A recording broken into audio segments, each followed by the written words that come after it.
Estuvimos viendo la semana pasada, entre otros pasajes, pero también nos centramos un poco en el libro de Job. Y hoy vamos a volver al libro de Job, casi como orquestado por nosotros mismos. No entiendo que fue el Señor también que lo permite. Y vamos a estar conociendo un poquito más sobre lo que acontece en Job. Vamos a ver o conocer algún personaje más. Y es interesante porque hoy acabo de recordar, quizás algunos los tienen más presentes, otros quizás menos presentes, pero recién hoy recordaba que esta semana que comienza es la semana previa a Halloween, ¿no? Y si bien hoy es una fiesta popular, como en México el Día de los Muertos, es una fiesta popular porque la gente celebra y no sabe lo que celebra, solo quieren celebrar, pasar bien, estar un poco distraídos, comer algo, tomar algo o lo que fuera. En este caso, comer caramelos y llenar una bolsita con cosas, o en el peor de los casos, de algunas fiestas de disfraces pasadas de tono.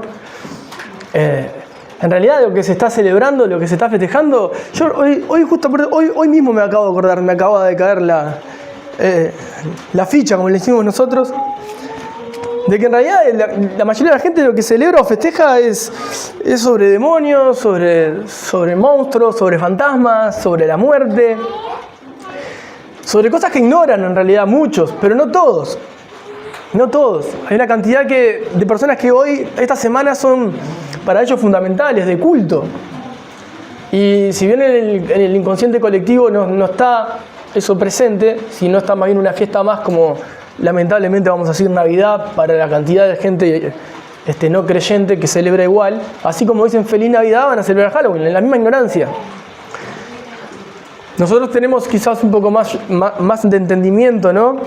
Y sabemos que no tenemos que participar de las obras infructuosas del diablo. Y la realidad dice la palabra que la tenemos que reprender. Y bueno, esta fiesta pagana básicamente, pero lo que está exaltando en realidad es un montón de ocultismo, y que detrás de eso y durante esa semana hay un montón de cosas que operan que nosotros no vemos. De hecho, yo entiendo que Dios también nos va a permitir compartir esto. Nos prometía cantar algunas canciones que de hecho también me llamaron la atención cuando se seleccionaron para que se puedan hacer. Y creo que Dios habla en todo, ¿no? Y también nos permite adorarle con entendimiento. Entonces yo espero que hoy podamos conocer un poco más algunos atributos de Cristo, indudablemente exaltar al Señor. Pero si algo aprendí también es que tenemos que enseñar todo el consejo de Dios y no podemos evitar ciertos temas. Hoy vamos a hablar de lo que le acontece a Job desde otro lugar. Vamos a ir al capítulo 1 de Job, porque ahí tiene una charla Dios con Satanás. Un personaje que en un extremo del cristianismo se omite y no se habla y ni se enseña. Y en otro extremo se habla hasta por demás, cayendo en la ignorancia y en el emocionalismo. Entonces, me interesa que tengamos un concepto claro de esta persona, que no seamos ignorantes, pero tampoco seamos fanáticos. Me interesa que tengamos un concepto claro para que no ignoremos que tenemos un enemigo en particular, y muchos más, pero uno en particular. Y quiero que no ignoren ciertas características que tiene para no caer en las mismas que son de él. Entonces, vamos a leer el libro de Job, al capítulo 1. Ya habíamos hablado de Job, un hombre íntegro delante de Dios. Voy a leerles el principio hasta el 11 o hasta el 12. Quizás sea mucha lectura, pero es para tener un contexto, así que les pido que me soporten. Dice así en el nombre de Jesús, capítulo 1, verso 1 de Job. Hubo en tierra de Uz un varón llamado Job, y era este hombre perfecto y recto, temeroso de Dios y apartado del mal. Y le nacieron 7 hijos y 3 hijas. Su hacienda, sus bienes, su hacienda era 7.000 ovejas, 3.000 camellos, 500 yuntas de bueyes, 500 asnas y muchísimos criados. Y era aquel varón más grande que todos los orientales. Los orientales de allá, no nosotros, porque capaz que pensaban que estaban. E iban sus hijos y hacían banquetes en sus casas, cada uno en su día, y enviaban a llamar a sus 3 hermanas para que comiesen y bebiesen con ellos. Y acontecía que habiendo pasado en turno los días del convite, Job enviaba y los enviaba y los santificaba, y se levantaba de mañana y ofrecía holocaustos conforme al número de todos ellos, porque decía Job: quizá habrán pecado mis hijos y habrán blasfemado contra Dios en sus corazones. De esta manera hacía todos los días. Si bien no vamos a entrar ahí, qué interesante no orar por nosotros o por nuestras familias en el lugar de decir: Señor, convertilo, Señor, guardalo, sino: Señor, perdoná los pecados de ellos que ni siquiera se dieron cuenta que cometieron. Un día, verso 6, vinieron a presentarse delante del Señor los hijos de Dios, entre los cuales vino también Satanás. Y dijo el Señor a Satanás: ¿de dónde vienes?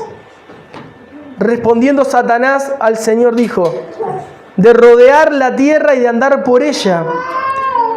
Y el Señor dijo a Satanás: ¿no has considerado a mi siervo Job, que no hay otro como él en la tierra, varón perfecto y recto, temeroso de Dios y apartado del mal? Respondiendo Satanás al Señor dijo: ¿acaso teme Job a Dios de balde? ¿No le has cercado alrededor a él y a su casa y a todo lo que tiene? Al trabajo de sus manos has dado bendición. Por tanto, sus bienes han aumentado sobre la tierra.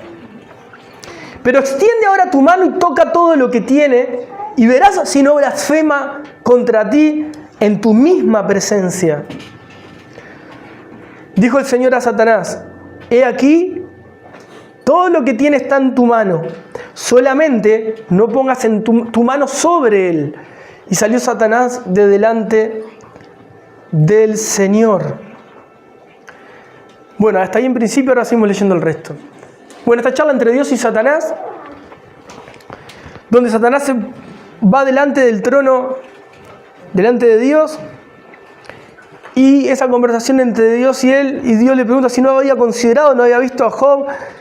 Y vieron que dice algo bien interesante. Satanás le dice: lo tenés cercado.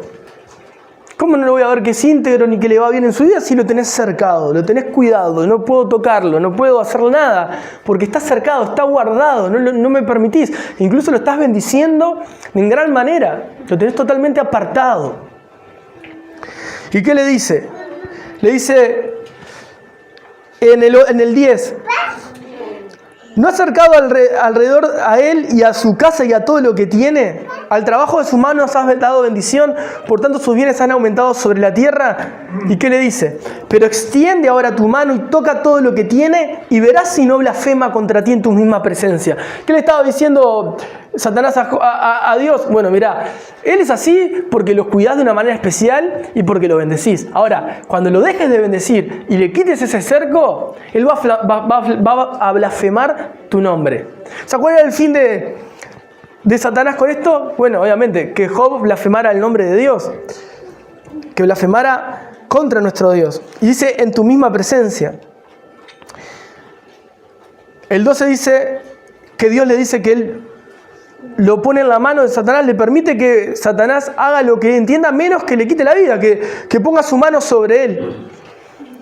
¿Qué sucede? Bueno, o qué comienza a suceder en el 13, del 13 al 15 habla de que sus hijos estaban comiendo, bebiendo, todos se juntaban, y un mensajero de Job vino a hablarles de que sus bueyes, sus asnos, todo eso, los sabeos, lo tomaron, mataron a los criados, los afilados de espada, y solamente uno escapó para dar la noticia. Incluso mientras estaba hablando, vino otro que dijo que cayó fuego de Dios, del cielo, que quemó las ovejas y los pastores y los consumió, solamente escapó el que fue a dar la noticia.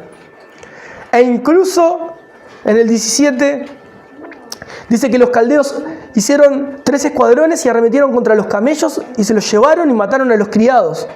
Y solamente otro escapó para dar la noticia. Mientras estaban hablando, vino otro a decir que todos sus hijos estaban reunidos en una misma casa comiendo y bebiendo, y un gran viento vino, sopló sobre la casa y la casa cayó sobre sus hijos, y sus 10 hijos murieron también.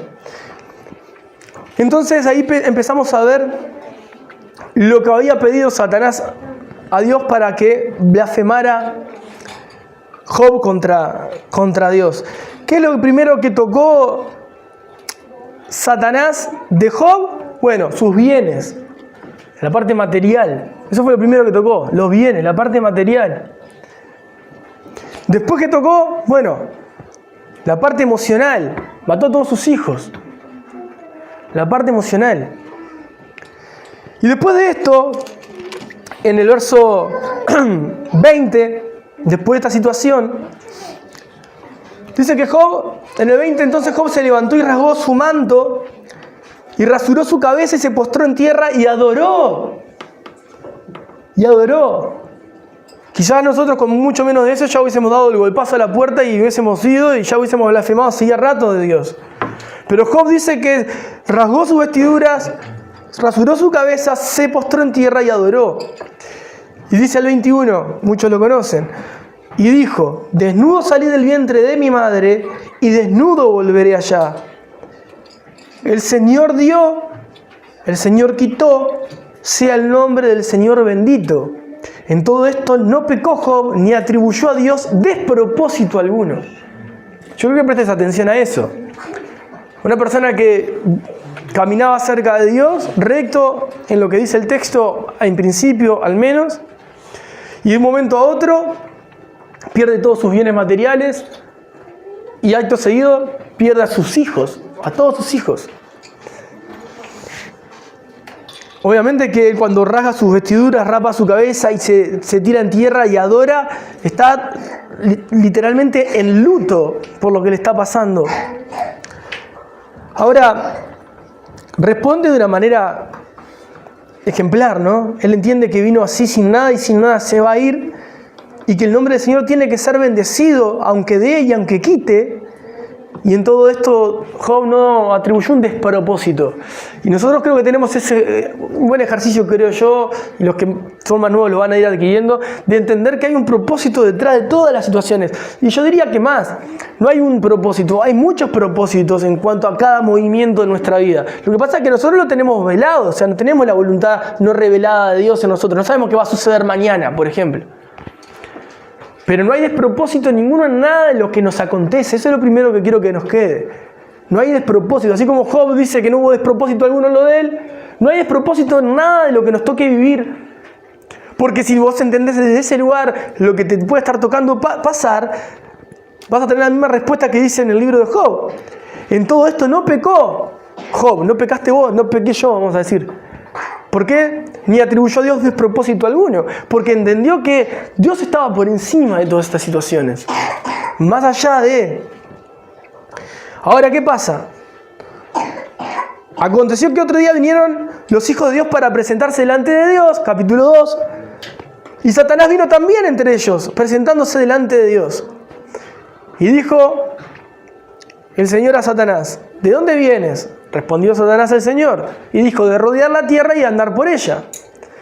Y vuelve a decirle a Satanás el Señor: ¿no has considerado a mi siervo Job, que no hay otro como él en la tierra, varón perfecto y recto, temeroso de Dios y apartado del mal, y que todavía retiene su integridad, aun cuando tú me incitaste contra él para que le arruinara sin causa?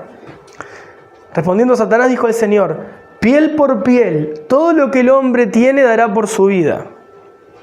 Pero extiende ahora tu mano y toca su hueso y su carne, y verás si no blasfema contra ti en tu misma presencia. Y el Señor dijo a Satanás: he aquí, él está en tu mano, mas guarda su vida. Ahora le permite tocar su cuerpo, pero no matarlo.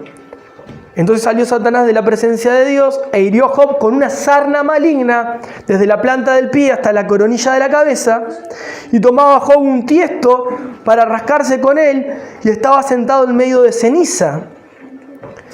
Bueno, esa es la situación hasta ahí, ¿no? ¿Qué dice? ¿Qué le pide ahora Satanás a Dios para demostrarle que sí iba a blasfemar Job contra él? Dijo, bueno, mira, los bienes los perdió y sigue íntegro. Los hijos los perdió y él sigue bendiciendo mi nombre. Y Satanás le dice, bueno, pero ahora déjame tocarlo a él. Y vas a ver que si lo toco a él, ahí va a blasfemar contra vos. ¿Y qué hace Satanás? Mira qué interesante, porque ahora viene una sarna sobre Job.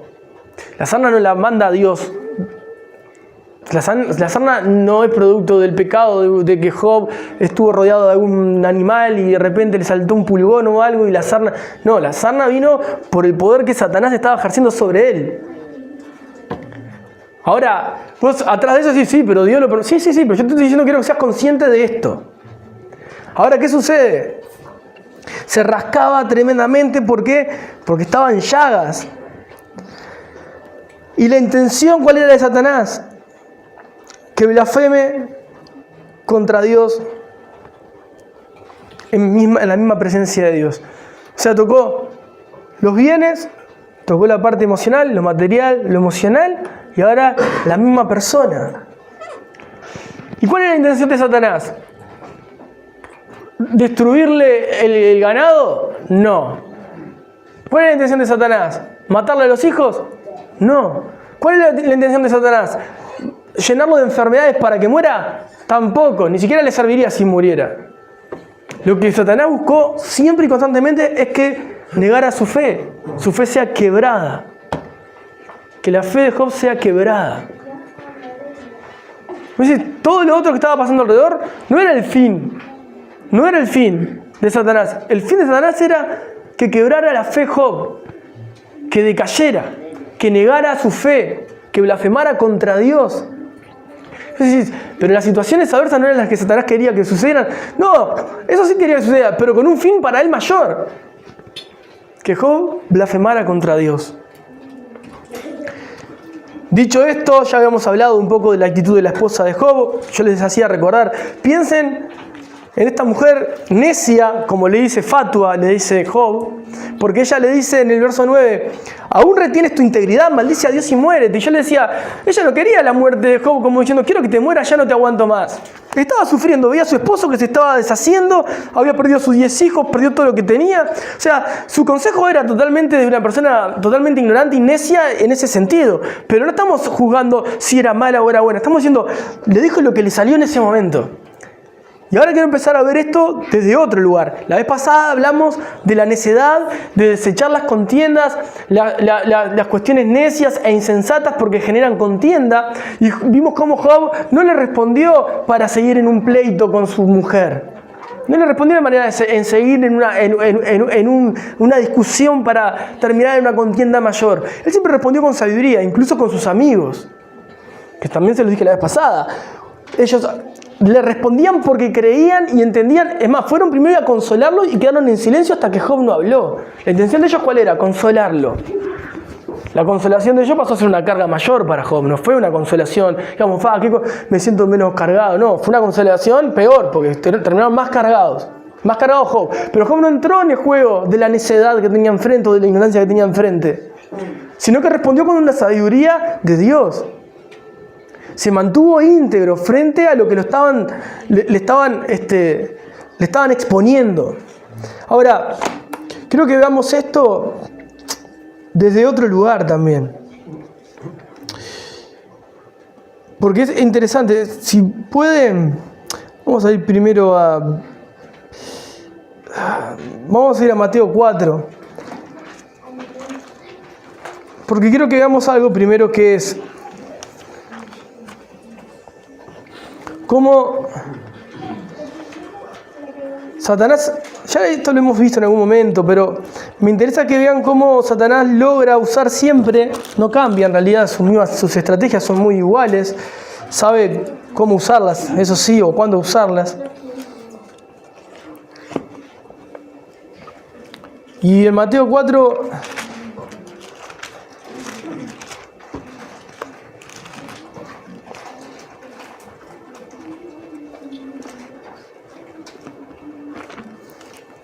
¿Tienen ahí Mateo 4? Sí.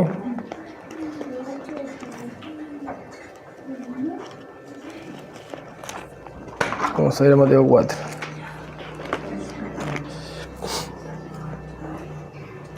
Y en Mateo 4 tiene la tentación de Jesús, igual que en Lucas 4. Y esto también lo hemos visto de otros lugares, de diferentes maneras. Acá en Mateo 4, dice Mateo, capítulo 4, verso 1. Entonces Jesús fue llevado por el Espíritu al desierto para ser tentado por el diablo. ¿Qué dice? El Espíritu llevó a Jesús. Dios mismo lleva a Jesús ¿a dónde? A un desierto. ¿Para qué? Para que sea tentado ¿por quién? Por el diablo. El diablo es el calumniador, el engañador. No es el nombre de pila. El nombre de pila es Satanás. El nombre diablo significa eso, calumniador. Por eso está en minúscula. Si lo leen no es que está mal la impresión. Para los que están leyendo. El verso 2 dice: y después de haber ayunado 40 días y 40 noches tuvo hambre. Y vino a él el tentador y le dijo: si eres hijo de Dios, di que estas piedras se conviertan en pan. Él respondió y dijo: escrito está, no solo de pan vivirá el hombre, sino de toda palabra que sale de la boca de Dios. ¿Con qué lo vino a tentar primeramente? En la parte natural, en los deseos de su carne, en el hambre, en saciarse. Eso es en el primer lugar donde vino a tentarlo a Jesús. Y Jesús respondió, obviamente, con la verdad. Su palabra es verdad. No solo de pan vivirá el hombre, sino de toda palabra que sale de la boca de Dios. Entonces el diablo lo llevó a la santa ciudad y lo puso sobre el pináculo del templo. Y le dijo: si eres hijo de Dios, échate abajo, porque escrito está, sus ángeles mandará acerca de ti. En sus manos te sostendrán para que no tropieces con tu pie en piedra. Ya vimos que esta parte está narrada de manera diferente que el Salmo, le falta un pedazo. Pero acá lo que le está diciendo es: si sos verdaderamente el Hijo de Dios, Él va a enviar a sus ángeles y te va a proteger. ¿Verdad? Él te va a proteger, Él está ahí, Él te va los deseos de los ojos. Esto ya lo habíamos visto, pero yo lo que quiero que podamos ver acá es cómo Satanás usa exactamente lo mismo. Él viene a tentar o a tocar las mismas áreas, naturales, emocionales y espirituales.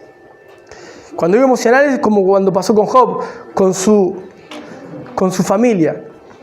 Naturales, por ejemplo, bueno, en este caso tuvo hambre el Señor, su físico tenía hambre. Job estaba enfermo, todo llagado por la sarna.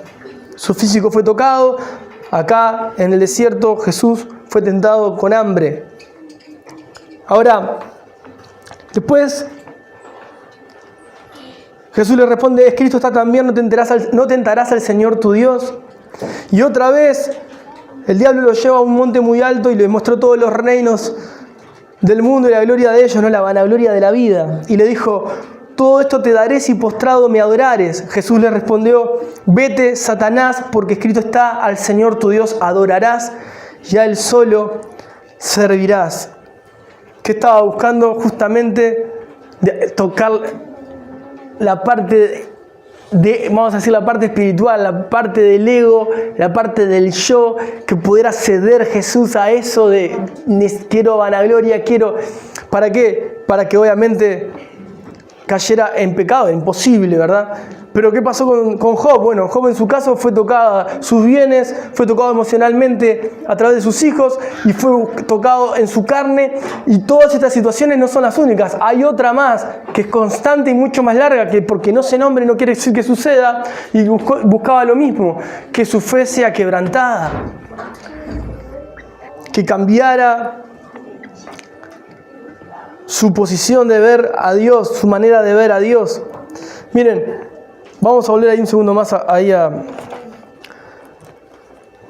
Job.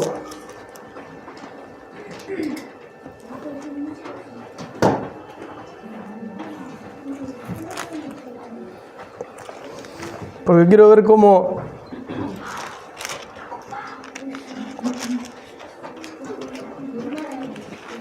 Vamos a ir al capítulo 8.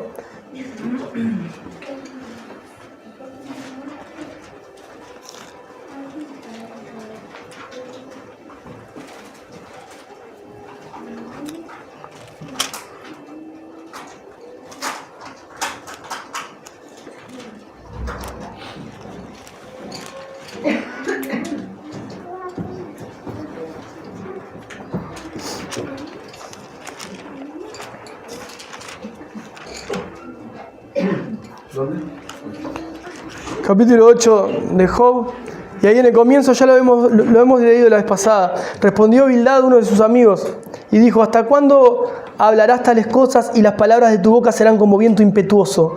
¿Acaso torcerá Dios el derecho o pervertirá el Todopoderoso la justicia? Si tus hijos pecaron contra Él, Él los echó en el lugar de su pecado. Si tú de mañana buscares a Dios y rogares al Todopoderoso, si fueres limpio y recto, ciertamente luego se despertará por ti y hará próspera la morada de tu justicia. Y aunque tu principio haya sido pequeño, tu postrer estado será muy grande. Ahí estaba el amigo tratando de darle dirección a su amigo, a Job. ¿Por qué? Porque Bildad asumía que Job había pecado en algo, y hasta que Job no admitiera ese pecado, él no iba a estar bien. Esto lo leímos la vez pasada, los voy a volver a leer porque me interesa que prestemos atención a algo. Después tenemos, por ejemplo, a Zofar, en el capítulo 11, en el verso 13, 14 y 15. Dice: si tú dispusieres tu corazón y extendieres a él tus manos, si alguna iniquidad hubiere en tu mano y la echares de ti, y no consintieres que more en tu casa la injusticia, entonces levantarás tu rostro limpio de mancha y serás fuerte y nada temerás, y olvidarás tu miseria o te acordarás de ella como de aguas que pasaron. La vida te será más clara que el mediodía, aunque oscureciere será como la mañana. Tendrás confianza porque hay esperanza, mirarás alrededor y dormirás seguro. Te acostarás y no habrá quien te espante, y muchos suplicarán tu favor. Pero los ojos de los malos se consumirán y no tendrán refugio, y su esperanza será dar su último suspiro. Bueno, lo leí hasta el 20. ¿Qué pasa con este amigo? Bueno, lo mismo. Le está diciendo lo mismo. Ahora, ¿qué le está diciendo? Bueno, tenés que adorar a Dios. Tenés que adorar a Dios. Y como le dije la vez pasada, sus amigos le estaban dando buenos consejos, siempre y cuando realmente Job hubiese estado pecando. Y luego el último, voy a volver a esto para que veamos algo que no vimos la vez pasada y que me interesa que tengamos presente. Porque si hay algo interesante en esto, es que nosotros estamos viendo a la esposa de Job, a los amigos de Job, aconsejar a Job. Me faltó, creo que el primero, que es Elifaz, me parece. Sí, que está en el capítulo 4. En el capítulo 4, el primero de sus amigos que habla dice: recapacita ahora, ¿qué inocente se ha perdido y en dónde han sido destruidos los rectos? Como yo he visto, los que harán iniquidad siembran injuria y la ciegan. Perecen por el aliento de Dios, y por el soplo de su ira son consumidos. Los rugidos del león y los bramidos del rugiente y los dientes de los leoncillos son quebrantados. Lo mismo, asumiendo que Job había pecado, estaba aconsejando a su amigo Job a que se arrepienta, y que lo que estaba viviendo era la retribución de su pecado. Ahora, lo que quiero que veamos hoy, y que prestemos atención y seamos entendidos en esto, es que si ustedes siguen leyendo todo el libro de Job, como ya nos ha pasado, Satanás no aparece nunca más en escena. Por lo menos no aparece en primera persona, ni en primerísimo plano.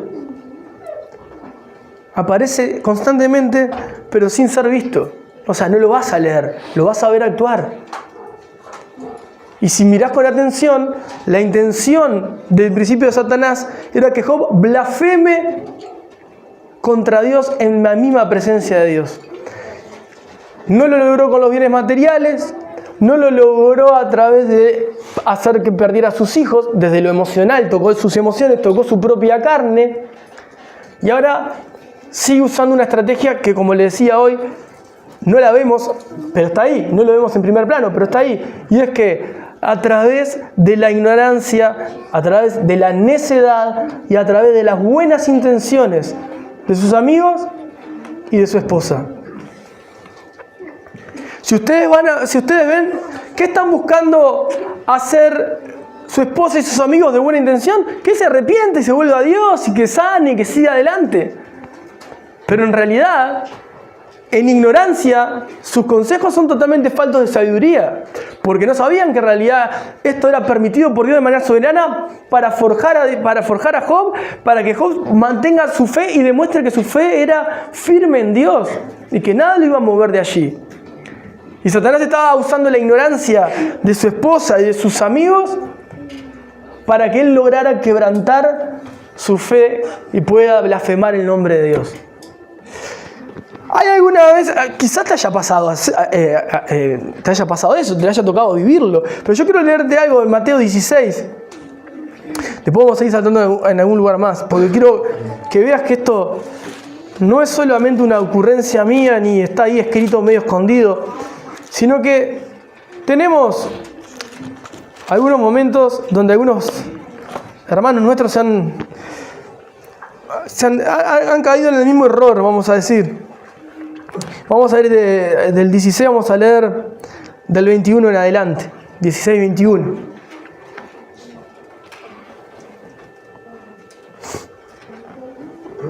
Y el 21 dice: desde entonces comenzó Jesús a declarar a sus discípulos que le era necesario ir a Jerusalén y padecer mucho de los ancianos y de los principales sacerdotes y de los escribas y ser muerto y resucitar el tercer día. Eso Jesús estaba hablándole a los discípulos, le estaba declarando lo que iba a suceder.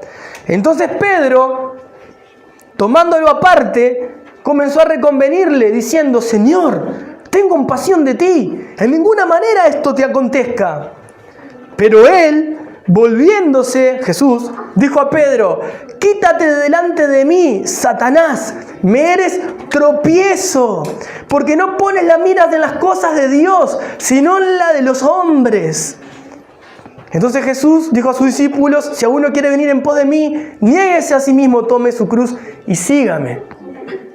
La misma actitud de Pedro es la misma actitud de la esposa de Job y de los amigos de Job. ¿Qué hizo Pedro?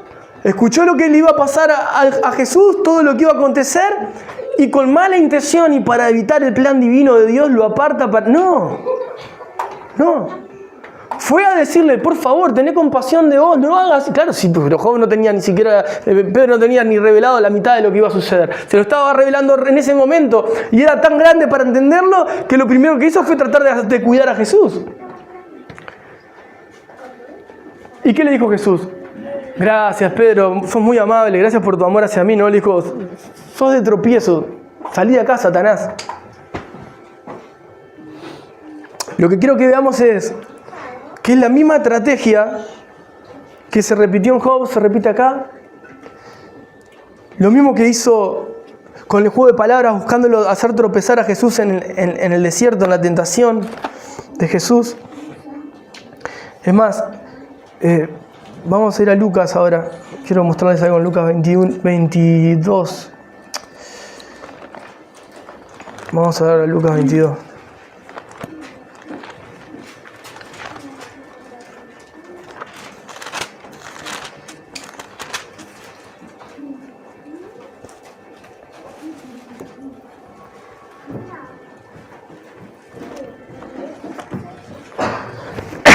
Y del 22 vamos a leer.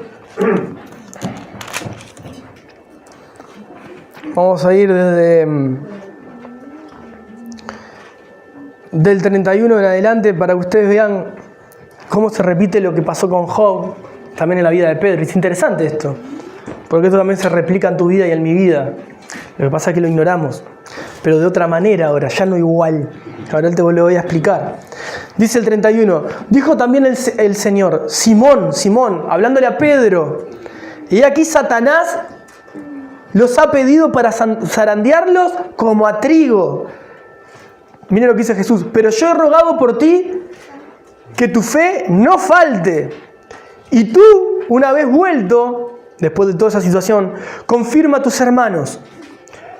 Mirá lo que le está diciendo Jesús a Pedro. Satanás nos pidió zarandearlos. No, y yo he rogado por ti que tu fe no falte. No le está diciendo, Satanás nos pidió zarandearlos y le dijimos que no. ¿Cómo lo vamos a permitir? No. Sí, probalo, vas a ver que él es un hijo de Dios firme en esa fe. Imposible que se quiebre la fe. ¿Qué dice Jesús? He rogado que tu fe no falte. Después, confirmá a los demás. No es poca cosa. O sea, no está hablando poca cosa. Le está diciendo, mirá, van a venir a zarandearte. Y Jesús nos está diciendo, y he orado para que te guarde tu entorno. O sea, podría haber dicho, ¿no? Como Job, de repente. También no vemos que guardó su familia, sus bienes, no, se destruyó todo. Hay un propósito que nosotros es mucho más alto, y es el propósito de Dios de forjar la vida de alguien, de trabajar en la vida de alguien, de santificar la vida de alguien. Y los medios que usa Dios son perfectos, aun cuando nuestro entendimiento pueda quedar corto de entendimiento. Ahora lo que quiero que vean es cómo eso se ha replicado en todo momento. Es más, si ustedes, yo sé que se lo van a acordar.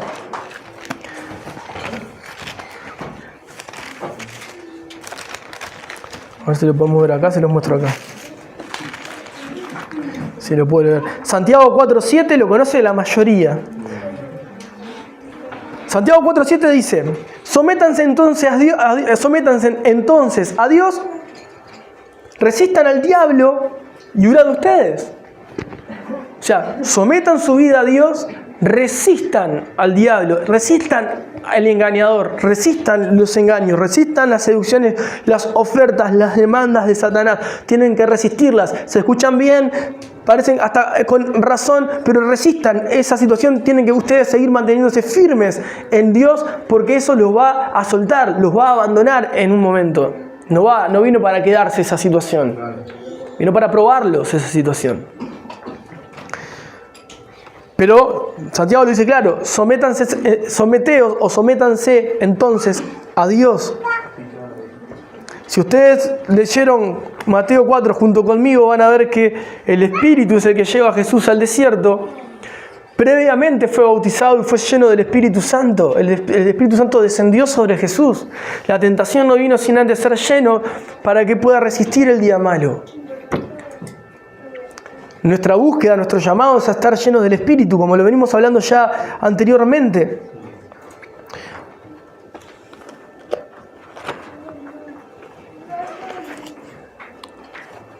Ahora quiero que vayamos a Juan capítulo 12.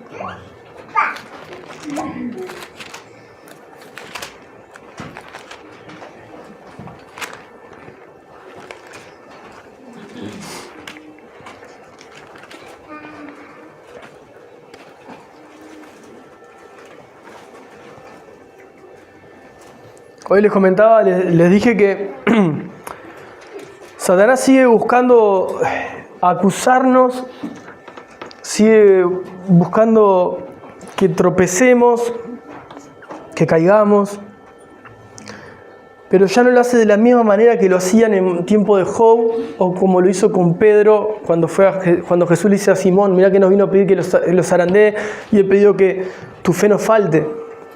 Sino que ahora es distinto. Yo le voy a leer Juan capítulo 12, verso... Vamos a leer el verso 31. Y después de ahí nos vamos a ir a Apocalipsis. Dice... Estas son palabras de Jesús. Ahora es el juicio de este mundo. Ahora el príncipe de este mundo será echado fuera. Ahí el Señor está hablando con la multitud, estaba ahí enfrente. Y Él les dice algo bien interesante. Ahora es el juicio de este mundo. Ahora el príncipe de este mundo referido a Satanás, es echado fuera. Ahora quiero que presten atención a esto. En el capítulo 12 de Apocalipsis,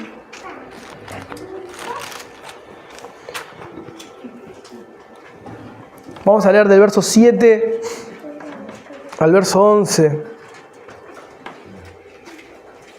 O al verso 10. Al verso 10. Dice capítulo 12 de Apocalipsis, versos 7 al 10. Después hubo una gran batalla en el cielo. Miguel y sus ángeles, Miguel un arcángel y sus ángeles, luchaban contra el dragón. Y luchaban el dragón y sus ángeles, pero no prevalecieron, ni se halló ya lugar para ellos en el cielo. Escuchen, pero no prevalecieron, ni se halló ya lugar para ellos en el cielo. Y fue lanzado fuera, ¿de dónde? Del cielo, el gran dragón, la serpiente antigua, que se llama Diablo y Satanás, el cual engaña al mundo entero. Fue arrojado a la tierra y sus ángeles fueron arrojados con él, los demonios que hoy existen. ¿Qué sigue en el 10? Entonces oí una gran voz en el cielo que decía: ahora ha venido la salvación, el poder y el reino de nuestro Dios y la autoridad de su Cristo, porque ha sido lanzado fuera el acusador de nuestros hermanos, el que los acusaba delante de nuestro Dios día y noche. ¿Qué aconteció? Bueno, la cruz de Cristo, el sacrificio de Cristo en la cruz, hizo que Satanás perdiera legalmente o judicialmente autoridad. Ya no está más yendo delante del tribunal de Dios a acusar día y noche a los escogidos de Dios. Está totalmente limitado porque ya fue vencido en la cruz. ¿Qué sucede ahora? Bueno, ¿sigue acusando? Sí, sigue acusando. ¿Sigue tentando? Sí, sigue tentando. ¿Cómo sigue tentando? ¿Cómo sigue acusando? En nuestra conciencia, en nuestra mente. Por eso también Pablo a los de Efesios le dice que nosotros tenemos que cuidarnos de los dardos de fuego del maligno. Los dardos de fuego que vienen ¿a dónde? A tu mente. A tu mente. Porque va a buscar acusarte día y noche. Pero ya no delante del trono, porque no hay condenación para vos en Cristo Jesús. Cuando Cristo muere en la cruz, vence al maligno. Él ya no llega ahora allí. Es lanzado a la tierra. ¿Dónde está ahora operando en la tierra? ¿Con quién? Con sus demonios. ¿Están acá? Claro que están acá. ¿Hay una opresión espiritual en aquellos que buscan agradar a Dios? Sí, obviamente, claramente. Ahora, nosotros tenemos ese cerco que Job tenía, ese resguardo. Bueno, nosotros tenemos ese resguardo de Dios. El Espíritu Santo vino a habitar dentro tuyo, vino a habitar dentro mío y nos guarda. El maligno no nos puede tocar, dice Juan. Ahora, ¿nos puede buscar tentar? Sí. ¿Puede buscar que nosotros tropecemos? ¿Busca que quebremos nuestra fe? Sí. ¿Busca todo el tiempo que nosotros blasfememos contra Cristo? Sí. ¿En actitudes o en palabras? Constantemente. Entonces cuando leía a Job una vez más y empezaba a ver qué sucedía detrás de bambalinas, vamos a decir, detrás del telón, lo que no se dice pero está ahí, veía la operación de Satanás siguiendo, trabajando de manera escondida. O sea, no lo estás viendo. Estás viendo buenas intenciones, personas a las que Job amaba, situaciones alrededor que parecían correctas, pero sin falta o con falta de entendimiento, con falta de sabiduría, porque no estaba la revelación de lo que Dios estaba obrando allí. Entonces eran usados indirectamente, no porque estaban poseídos, no porque estaban endemoniados, estaban algo que se llama influenciados. Bien influenciados. A mí, mira, yo te voy a decir lo que a mí me despertó esto y quiero compartírtelo para que también te pueda ayudar. A mí me despertó un temor sano de decir, cada opinión o cada punto de vista que vos puedas compartir, suceden dos cosas. O edifica para la gloria de Dios o no edifica. Si no edifica, es un arma bien usada para Satanás. Después está la soberanía de Dios y vos fuiste un instrumento para la gloria de Dios al final de todo, porque lo que vos quieras. Pero quiero decir, Dios no nos llama a ser instrumentos del diablo. Nos llama a ser instrumentos puros, santos, ¿no? Como un instrumento limpio, útil para toda buena obra. Como Pablo le dice a Timoteo, si te limpias de todas las impurezas, de todo lo que está mal, vas a ser un instrumento útil. Una persona dispuesta para toda buena obra. Entonces, sabiendo... Incluso hoy meditando, ¿no? Sabiendo en el tiempo en el que estamos, en el momento que estamos, incluso cronológicamente nosotros como país, Tenemos que replantearnos y pensar verdaderamente si nosotros estamos ignorando completamente las maquinaciones de Satanás. El apóstol Pablo dice claramente, no ignoramos sus maquinaciones. ¿Qué quiere decir? ¿Que tengo un enemigo que va a buscar ponerme cosas a la cabeza que no son verdad para que yo corra tras eso y termine peor? Sí, totalmente, claramente que sí. Y que tengo que estar apercibido a entender que en realidad Dios lo que me está llamando es a estar firme en su palabra y en su verdad, y que nada me mueva de lo que dice, más allá que pase lo que pase alrededor mío, más allá de todas las voces que tenga alrededor mío. Sí, claro que sí. Más, Jesús dice, yo vi a Satanás caer como un rayo, haciendo la misma alusión a que cuando él iba a ir a la cruz, el enemigo iba a perder ese lugar judicial que tenía allí, esa autoridad para seguir acusando y tener engañadas a las naciones. Entonces caía como un rayo. ¿Por qué? Porque estaba vencido, estaba perdiendo toda autoridad que había sido delegada por él, y ya él no iba a poder ejercer la misma autoridad de engaño que tenía las naciones antes que Cristo viniera. Ahora no puede trabajar de la misma manera, pero sigue operando, sigue oprimiendo, sigue buscando engañar, sigue buscando hacer tropezar a las personas. Y si nosotros nos volvemos emocionalistas de ver un demonio atrás de una piedra cada 2 minutos, o de pensar que el diablo está todo el tiempo corriéndome atrás, no podés vivir así. Si vos crees que no existe, que no hablemos del tema, de que no hay que conocerlo, no, tenés que conocerlo muy bien, conocer muy bien su personalidad, porque Cristo enseña sobre él para que vos sepas cómo pararte en la vida, no sea que estés viviendo como él. Ahí está el asunto. No sea que estés funcionando como él, no sea que estés actuando como él, no sea que estés respondiendo, sugiriendo, enseñando lo que quieras poner como él. Entonces tenés que ver las características que tiene, cómo se manejó y la forma en la que vos te manejás en el día a día. Porque aún en la buena intención nuestra no basta si no es la voluntad de Dios la que nos mueve. Es la única que va a edificar. La que trae edificación es la voluntad de Dios. La que nos va a confrontar, sí, con nuestra realidad, con nuestro pecado, nos va a llevar al arrepentimiento, nos va a hacer conocer más su fidelidad. Es la verdad de Dios. Ahora, no todas las situaciones que te van a acontecer van a ser porque vos estás viviendo una vida sumamente digna y sin mancha y estás en un nivel de santidad altísimo. No, vas a tener situaciones que sí, evidentemente. Vos te mandaste tu blooper, bueno, vos estás ahí porque vos estás pecando. Esa es la realidad, eso va a pasar. Pero lo que quiero que sepas es que muchas veces vas a estar siendo tentado a poner el oído donde no debes o a responder como no debes. O como decía la vez pasada, que muchas veces hablamos y damos opiniones o discutimos temas que ni sabemos, y hablamos y nos metemos en conversaciones que ni sabemos, porque total, viste que nosotros ya tenemos esa idiosincrasia de poder hablar de todo un poco. Y vos no sabés que quizás las palabras que digas o lo que digas se está tomando en cuenta espiritualmente, puede haber un gran engaño allí o usarse en contra tuyo y decir, mirá dónde quedé parado. Entonces tenemos que tener cuidado con esas cosas.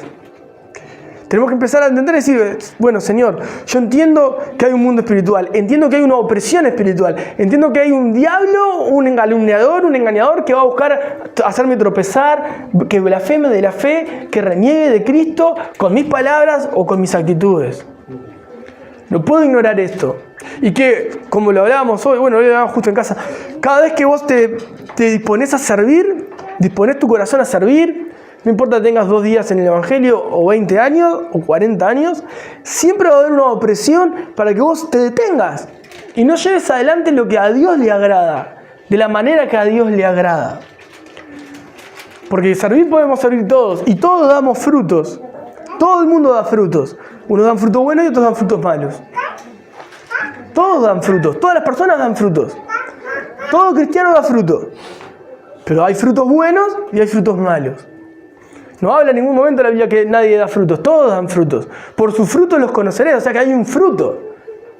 Pero no es la acción visible, sino las vitaminas que tiene dentro, si están ahí, ¿no? Las del Espíritu. Si es del Espíritu, permanece. Y si no, se va a ver lo que había adentro. Lo que hay adentro. Se corta el fruto visible y qué hay adentro. Se corta lo que se ve y qué hay adentro. Es lo que está mirando Dios constantemente. Y es lo que a Satanás le interesa. No le interesa el fruto visible. No le interesa la acción. No le interesa lo que tengo. No le interesa a dónde llego. No le interesa cuánto tengo. Ni a dónde voy. No, es lo que le interesa, es lo que pasa dentro tuyo. Si logras desestabilizarte interiormente, ya ganó. Entonces, si vos te encontrás inestable interiormente, te está ganando la batalla. Y creo que calza perfecto Santiago 4:7. Sométanse a Dios, resistan al diablo y Él va a huir de ustedes. Es más, si podemos leer Efesios para sumarle a lo que estamos diciendo.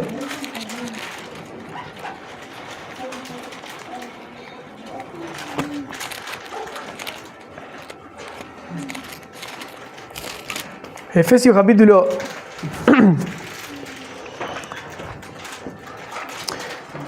6.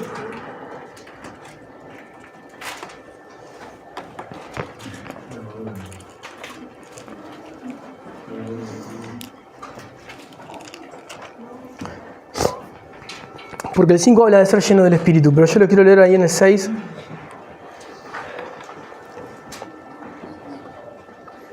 Primeramente, el capítulo 6, el verso 16. Después lo leemos para atrás, pero quiero leerles ahí. Dice, porque me gusta lo que dice ahí, dice, sobre todo, o sea, de lo que les vengo hablando, sobre todo esto, quiero que entiendan esto, tomen el escudo de la fe. Voy a decir lo mismo. ¿Qué es la fe? La confianza que tengo en Cristo y la certeza que tengo en Cristo. Sobre todo tomen la fe, es un escudo. ¿Con qué dice el 16? Sobre todo tomen el escudo de la fe con que pueden apagar todos los dardos de fuego del maligno. ¿Cómo se apagan los dardos de fuego del maligno? Con la fe, con la confianza absoluta que tenemos en nuestro Señor. Las situaciones no me van a poder mover. Hay una canción que decía eso, ¿no? Las situaciones no me mueven a mí, el victorioso vive en mí. Muy vieja, demasiado. Pero decía eso, muy bíblica. ¿Qué quiere decir? Las circunstancias no me mueven a mí. ¿Por qué? Porque yo sé en quién creo y sé lo que dice Él de mí, de Él y de todo lo que me toca vivir. Entonces yo puedo responder favorablemente a la fe en Cristo. Y esa fe es la que hace que se apaguen los dardos del enemigo. O sea, puede venir un dardo de fuego a mi mente y se apaga. ¿Por qué? Justamente porque estoy firme en la fe. En el 13 decía, por tanto, tomen toda la armadura de Dios para que puedan resistir el día malo y habiendo acabado todo, estar firmes. Estén pues firmes, ceñidos sus lomos con la verdad y vístanse con la coraza de justicia. Calcen sus pies con el Evangelio, con las sandalias del Evangelio de la paz. Habíamos hablado la vez anterior de que Dios nos llama a ser pacificadores. Sobre todo tomen el escudo de la fe con que pueden apagar todos los dardos de fuego del maligno y tomen el yelmo de la salvación y la espada del Espíritu, que es la palabra de Dios, orando en todo tiempo, con toda oración y súplica en el Espíritu y velando en ella con toda perseverancia y súplica por todos los santos. Y el 5, que habla de ser llenos, dice el verso 18, no se embriaguen con vino, en lo cual hay disolución, antes bien sean llenos del Espíritu, hablando entre ustedes con salmos, con himnos y cánticos espirituales, cantando y alabando al Señor en sus corazones. Hermanos, yo creo que tenemos que ser conscientes de cada etapa de que nos toca transitar. Tienen que discernir cuando están siendo débiles por sus pecados y le están dando espacio a su debilidad carnal, o sea, su propio enemigo es su corazón engañoso y perverso, o sea, su parte que está batallando su carnalidad con su vieja naturaleza, con su nueva naturaleza. Tienen que saber decir, yo le estoy dando espacio a esto y mi mente se está pudriendo con cantidad de pensamientos que no sirven para nada porque yo me los estoy alimentando. Eso es una cosa. Otra cosa es discernir cuando decís, no, Señor, yo sé que vos me estás permitiendo pasar este desierto porque vos me estás probando o estás probando mi fe y querés ver si yo estoy firme, y a la vez puedes también estar pasando una situación, es decir, como Pablo dijo, ¿no? En un momento, Satanás no me permitió ir. ¿Cómo puede discernir cuando es Satanás, cuando fue la soberanía de Dios, cuando fue el mismo, cuando fue un vecino? Bueno, es lo que necesitamos saber. Cuando es Satanás que está oprimiendo o Satanás está tentando para destruir. Y después cuidarnos para no ser ese instrumento en ignorancia. Porque también es importante, no ser ese instrumento en ignorancia. Ni siquiera a sabiendas, ¿no? A sabiendas, lamentablemente, hay gente que es más débil y puede pecar a sabiendas. Pero muchas veces estás buscando sanamente la santidad, apartarte para Dios, y de repente terminás envuelto en esto.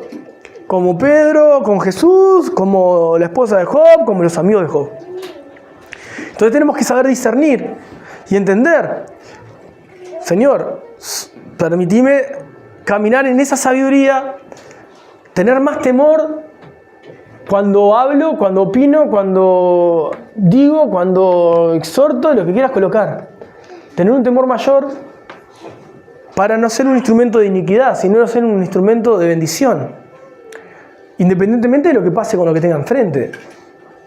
Porque vos podés ser un instrumento de bendición y capaz que cuando Dios tiene que hablar, hoy por ejemplo estoy compartiéndote esto y capaz que a vos te puede hacer sentir re mal y te vas a dar la cabeza contra la pared cuando salgas de acá y eso es asunto tuyo. Yo traté y busqué por todos los medios compartirte el Evangelio de la manera más limpia y sana y pura posible. Después puede pasar que sí, escuchás esto y salís y en el temor de Dios recalculando y obrás conforme a la voluntad de Dios. Eso también puede pasar. También puede pasar que yo pudiera estar acá y te diría las mismas palabras de la peor forma, de la peor manera para que tu parte natural entienda. Yo quiero que entiendas, ¿no? También podría ser así. Y no te estaría cambiando en absolutamente nada. Y quizás es, no, porque yo te diría, no, yo no sé cómo decirte las cosas, yo quiero que entiendas, te tengo que violentar para que las comprendas. La violencia nunca va a dar, violencia no va a dar nunca nada bueno. De hecho, yo la otra vez escuchaba, y lo escuché más de una vez, ¿no? Y hay una estadística incluso en esto, porque hace poco me tocó también ministrar una situación fuera de la iglesia, media delicada. Y hay una estadística que no me acuerdo el porcentaje, no voy a decir cosas por decir al aire, pero generalmente los abusadores fueron abusados. Entonces yo reflexionaba, digo, los abusadores fueron abusados. Hay un montón de abusadores que abusan de otras maneras diferentes a las que fueron abusados. No necesariamente como fueron abusados. Pueden ser con palabras, con acciones, con hechos. Capaz que tenés una persona que fue abusada en la niñez sexualmente y de grande es un alcohólico violento que le rompe la cara a su esposa, por decir algo. Y también está abusando porque fue abusado. Otros con palabras, otros con actitudes, otros con silencios. Hay muchos que abusan con la mirada. Miran y la persona se amedrenta. Eso es abuso emocional, pasivo. ¿Sabían eso? O sea, y eso no es autoridad, eso es violencia, eso es abuso. Lo que pasa es que nosotros a veces discernimos como que está bien. Es más, si vos escuchás personas que son violentadas, te van a decir que está bien. Es normal lo que pasa, es así. Esto es común. No es común. Es violencia. Y se manifiesta de manera diferente. ¿Por qué le decía esto? Porque tenemos que discernir cómo actuamos frente a los demás. Cómo nos paramos frente a los demás. Cómo respondemos a los demás. Para no ser un instrumento de iniquidad. Para saber que hay un diablo, un calumniador, un Satanás buscando constantemente poder hacerte tropezar. Ahora, ¿qué tenemos a favor nuestro? Bueno, tenemos a un Dios hermoso y tenemos a un Salvador que intercede constantemente a favor de nosotros. Y no hay ya un Satanás acusándonos delante de Dios, sino a uno que busca que nosotros le creamos sus mentiras. Y tenemos a nuestro Señor abogando por nosotros porque Él ya pagó por todos nuestros errores. Si le creímos, si nos arrepentimos y confiamos en Él como nuestro Salvador y Señor. Si es así, Dios te estará guardando y te permitirá vivir hasta donde Él te permita. Ahora, quiero que seamos atentos y pidamos sabiduría a Dios para discernir los tiempos que te toquen transitar. Eso es lo importante. Más sobre todo en estos tiempos. Que Dios te dé la gracia y la facultad espiritual de poder discernir en qué momento te encontrás en tu vida.